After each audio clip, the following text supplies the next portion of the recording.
Hello guys, नमस्ते। हजुरहरु सबैजनालाई सन्चै हुनुहुन्छ होला अनि भिडियोलाई स्किप नगर्दिनु होला। मजाले फुल हेर्दिनु होला। अनि यो अहिले बेलुकाको 6 बज्यो। यो आजको भिडियो बनाउनुको यथार्थ चाहिँ के हो भने आज रुको जरा सबर करो।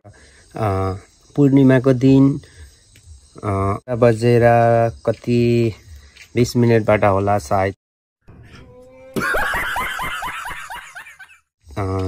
चन्द्रग्रहण लाग्नु हुँदैछ भने अब अहिले बेलुकाका 6 बज्यो। हामी चन्द्रमा कुन तरिकाले चाहिँ उदाउनु भएको छ भन्ने चाहिँ अब म देखाउन गइरहेको छु भिडियोको मार्फतबाट। हजुरहरु हेर्दिनु होला अनि भिडियोलाई स्किप नगर्दिनु होला। यो भिडियो फेसबुक कैसा लगा मेरा मजाक र युट्युबमा पनि आउने छ र च्यानललाई पनि सब्स्क्राइब गरिदिनु होला भन्दै रुको जरा अब हामी चन्द्रमालाई हेरौँ है। चन्द्रमा कसरी उदाउनु भयो भनेर चाहिँ यहाँ देख्न सक्नुहुन्छ।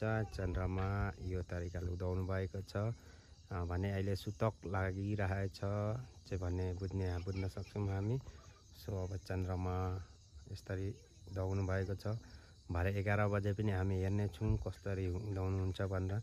हजुरहरु पनि यसै तरिकाले हेर्नु होला। मोबाइलको थ्रोबाट हेर्दाखेरि हजुरहरूलाई केही दोष लाग्दैन भन्ने चाहिँ हाम्रो धर्म र हाम्रो संस्कृतिमा पनि छ। सो ऐनाबाट हेर्न सक्नुहुन्छ, सो पानीबाट पनि हेर्न सक्नुहुन्छ। मैले चाहिँ यसैद्वाराबाट हेर्दै।